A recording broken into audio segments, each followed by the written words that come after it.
Episode 4 of Televised Carnage brings Mishkin versus Team Slime.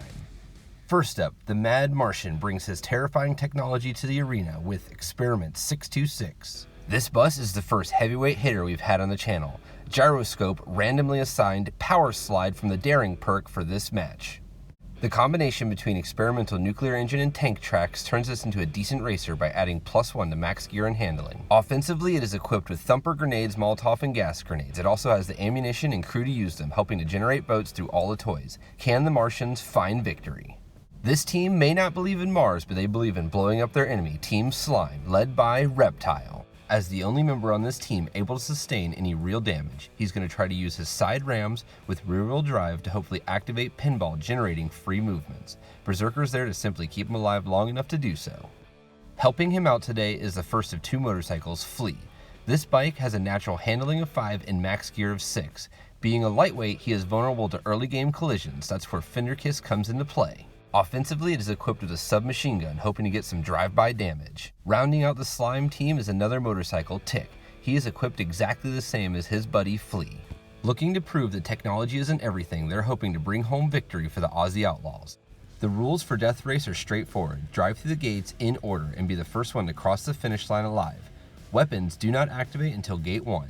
With both teams deployed, we begin with Turn 1, Gear Phase 1, and all vehicles selecting their first movement. With their ability to pivot in Gear 1, both motorcycles move away from the action. This will bring us to Turn 1, Gear Phase 2, and all vehicles advancing towards Gate 1, trying to avoid collision. With no action yet, we move on to Turn 1, Gear Phase 3, and all vehicles closing in on Gate 1, hoping to be the first to activate their weapons. In Turn 1, Gear Phase 4, Experiment 626 has made a steel wall across Gate 1. This causes Flea to smash into him as he tries to slip by. Turning into a bug splat on 626's windshield, Flea is immediately taken out of the game. As a parting gift, Flea wipes out the Mishkin heavy hitter, allowing them to open the gates into a more advantageous position. As Reptile and Tick advance, Reptile uses his handguns on a drive-by attack, dealing 2 whole points of damage. In Turn 1, Gear Phase 5, Slime has the only active vehicles. In Gear 5, Reptile can't quite make the turn, and he smashes into the Televised Carnage marquee, taking 3 whole points of damage and stopping him dead in his tracks. At the beginning of Turn 2, all vehicles are relatively close, making it anyone's game. As Experiment 626 drives by, he uses his thumper, grenades, Molotov cocktails, gas grenades, and 4 handguns to generate 4 audience votes and deal a lethal amount of damage to Reptile, even with his Berserker perk active. This turns Reptile into a smoking Hulk and leaves the Slime lightweight to face off against the Mishkin monster in Turn 2, Gear Phase 2. Taking advantage of his tank tracks over treacherous terrain, 626 takes a shortcut towards Gate 2 and uses this opportunity to use Mobile Mechanic to heal himself for 1 whole point of damage. This will bring us to Turn 2, Gear Phase 3, and both vehicles advancing towards the finish line. As Tick tries all out to catch up, he ends up wiping out, failing his flip check, taking 2 whole points of damage, which generates 1 audience vote and moving a medium straight forward. In Turn 2, Gear Phase 4, Mishkin has the only vehicle able to activate. As he teleports forward, he has the finish line and victory within his reach.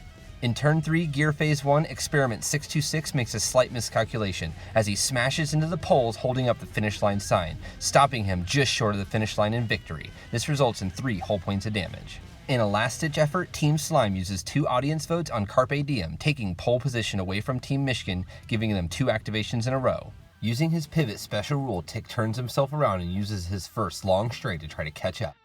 With pole position, Team Slime will be the first to activate in the final gear phase, as one of these 2 vehicles is going to cross the finish line this turn. Knowing that a long straight will not give him the distance he needs, Tick is required to roll all 5 of his handling dice, looking for the slide he needs to give him victory. Sliding across the finish line in style, Tick does it in this modern-day David vs. Goliath showdown. Congratulations, Team Slime. You really proved that technology isn't everything. Well, that's all for Episode 4 of Televised Carnage. Thank you, Team Mishkin, for joining the channel, and thank you, viewers, for watching. Remember to like and subscribe for future episodes of Televised Carnage. It really does help a small channel like this grow.